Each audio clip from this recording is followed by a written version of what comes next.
So today I wanted to share with you guys my Mickey Mantle collection.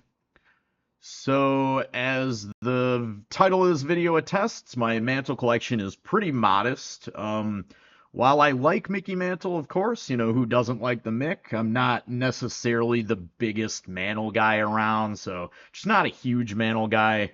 So that's one reason, and then of course maybe another reason being that his cards are relatively pricey, comparatively speaking, right?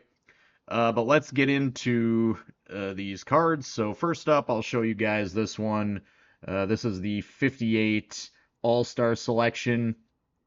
This is a great Mantle card and a really good one to consider, if you want a vintage, playing days Mantle card in your collection and maybe you don't have one. Mickey Mantle, it's too expensive. Missed that boat or whatever. Well, this is definitely doable. These can be had for a pretty modest price, comparatively speaking. I'm pretty sure these cards were triple printed, so that they're in relative abundance, which is basically, a reason why you can pick one of these up for a pretty modest price.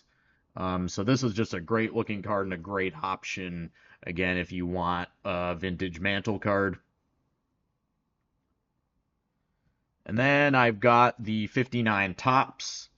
So I wanted to get a Mantle for my collection, a big Mantle, Tops or Bowman, and I wanted it to be from the 50s. That was kind of my requirement for a Mantle card like this. I mean, of course, Mantle played in the 60s as well, but I think the 50s, right, that's just the quintessential Mantle decade. And of course, when he played at his peak.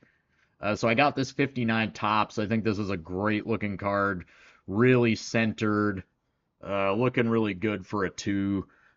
So I've had this card for a while. Happy it's in my collection. I would love to get a 56 Mantle.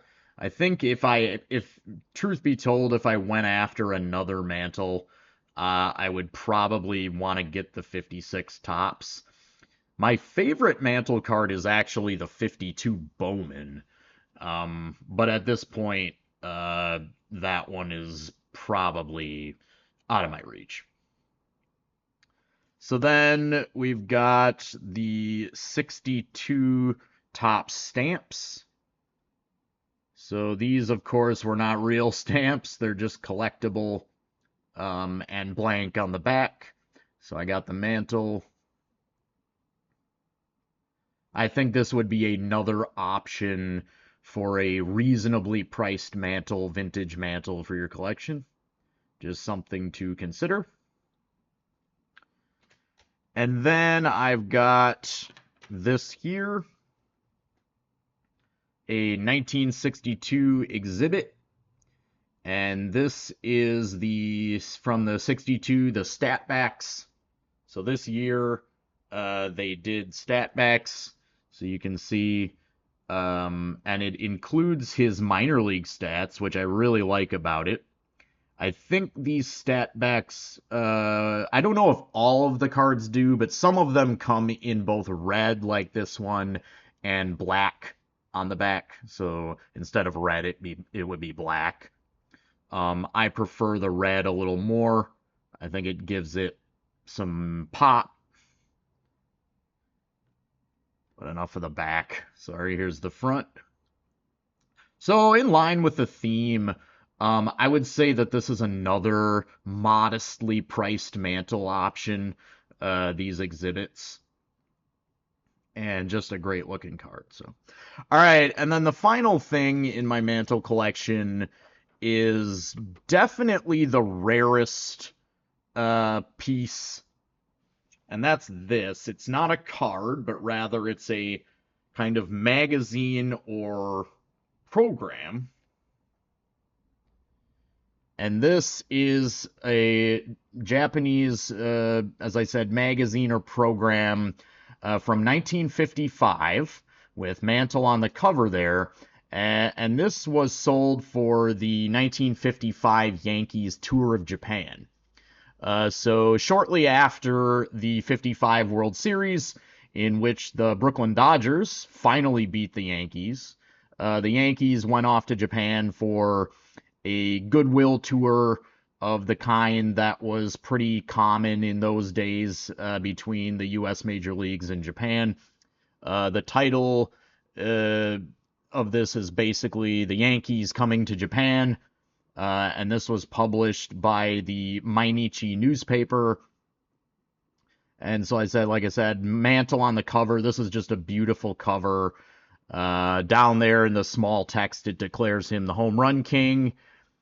And I really like this image. It's what I really like about the image is that it's just very evocative of several different Mantles. Like I look at it and I think of his Bowman rookie card, right? His 51 Bowman rookie. It's a similar image to that. It has the kind of blue background like the 52 tops. It's just a really awesome image of the young Mantle. And so this 55 tour of Japan, if I remember right, the Yankees and various Japanese teams, they played, I want to say 15 or 16 games. The Japanese sides did not actually win a game over the 15 or so. The Yankees won basically all of them except for one game. One game was a draw. I believe it was a 1-1 draw, and that game was against a all-star team. I'll show you this nice advertising on the back for Pepsi and Meiji milk chocolate. So yeah, like I said, the Yankees when they toured Japan, they went all over and they played a combination of MPB like Japanese league teams, individual teams, but then they also played some all-star teams. So it would be different combinations of all-stars. I think they played like Central League All-Stars, Pacific League All-Stars, and then like all Japan All-Stars. So yeah, 55 Tour of Japan. This is one of my most prized and treasured pieces in my collection. These definitely do not grow on trees, but hopefully, if this intrigued you, you can get one for yourself at some point.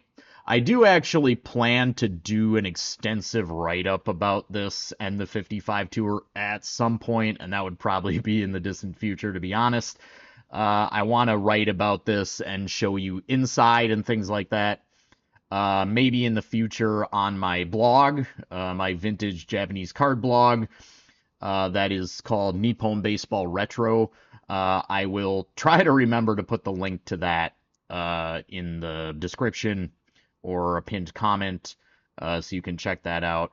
Like I said, that isn't in the pipeline anytime soon, but I do want to do that. Basically, I really want to take this out of this. I just have it in a file, and I want to take it out and show you inside and stuff, but I'm a little hesitant. The binding on this is unfortunately hanging on by a thread, so I just rather not right now.